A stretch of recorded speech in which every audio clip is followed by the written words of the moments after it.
If you think you saw something, no you didn't. That's the first rule they drill into you as a forest ranger. It's not just some superstition passed around to scare the new recruits. It's survival. Out here, deep in the woods where the trees stretch taller than buildings and the silence carries weight, your mind plays tricks on you. Or at least, that's what you tell yourself. Because the moment you start acknowledging the things lurking just out of sight, the ones that don't quite belong, is the moment they acknowledge you back. I've been a ranger for almost 5 years. I've seen my share of strange things.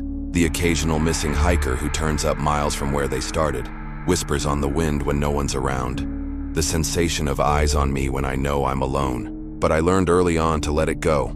It's part of the job, part of the woods. You respect it, and in turn, it mostly leaves you alone. Mostly. It was 2 weeks into my first year when I learned why that rule existed. I was on a routine patrol, checking trail markers and ensuring the cabins were locked up for the night. There's a hiking trail about 5 miles in, the kind of spot that looks like a postcard. Tall trees, golden light filtering through the canopy, absolute peace. But that day, something felt off. The air was heavier, the trees taller, the quiet too thick.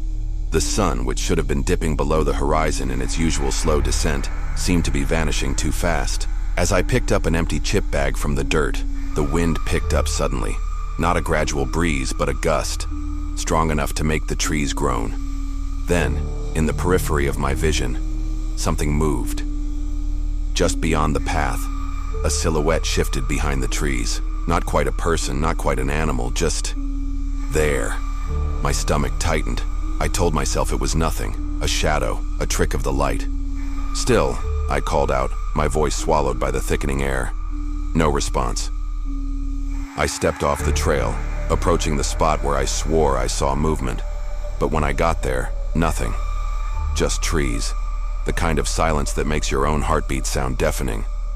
I turned back toward the path, shaking it off. Then I heard it. Footsteps behind me. Light, deliberate, too close. I spun around. Nothing. I wasn't about to stick around and find out. I picked up my pace, heading back toward the ranger station, convincing myself it was my imagination. But the footsteps didn't stop. They matched mine, perfectly in sync, like an echo that didn't belong. Then, silence. The absence of sound made it worse, the kind of quiet that presses against you, like something is holding its breath just out of sight.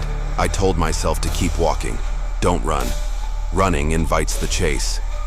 My fingers twitched at my radio, but static greeted me on every channel. By the time I reached the station, I slammed the door behind me, locking it on instinct. I laughed at myself then, a short, nervous chuckle. Maybe the other rangers' stories had finally gotten to me. I needed to shake it off. I sat at the desk and pulled up the trail cam footage. It was a mundane part of the job, logging animal sightings, checking for anything out of place. The rhythmic flicker of night vision footage lulled me into a trance, until movement caught my eye. At first, I thought it was a deer, but then it stood up. The figure on the screen was wrong. Tall, too thin, its limbs bending at angles that made my stomach turn. Its eyes reflected the night vision like twin white flames. It moved toward the camera, slow, deliberate. Then it stopped, turned its head, and looked directly into the lens. I yanked off my headset, my breath hitching. When I dared to glance back at the screen, it was still staring. Then, as if aware I was watching, it moved closer. Its elongated fingers pressed against the tree where the camera was mounted. Then it shoved. The screen jolted as the tree shook violently. The camera feed distorted, then cut to black. My pulse pounded in my ears. I grabbed my radio again, flipping through every station. Static, all of them. I was alone. A sharp sound outside made me flinch. I crept to the window, flipping on the floodlights. A massive branch lay just outside the station's front steps. It hadn't been there before, and the clearing was too wide for it to have fallen naturally. Something had put it there. I backed away from the window, my hands shaking. The emergency protocol notebook sat in the bottom drawer of the desk.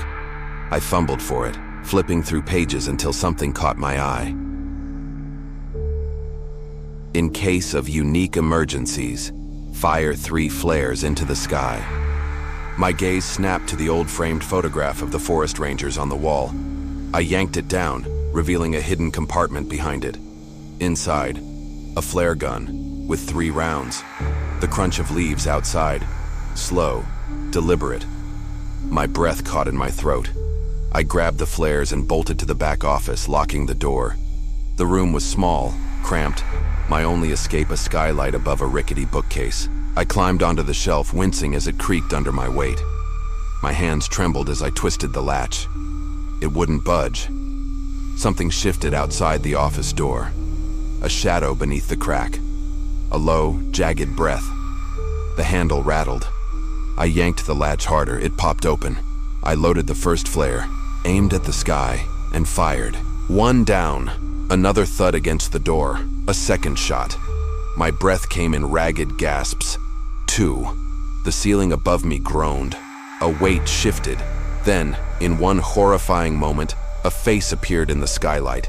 Not human, not animal, something in between. Its mouth stretched too wide, revealing rows of needle-like teeth. Its eyes locked onto mine. The last flare slipped from my fingers, but I caught it just in time. With a shaky breath, I loaded it. The creature's hand pressed against the glass. I fired. The room exploded in red light, the flare's glow reflected in its eyes.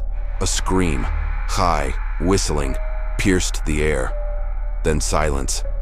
Moments later, the roar of engines, doors slamming, gunshots, voices. When I opened my eyes, the creature was gone.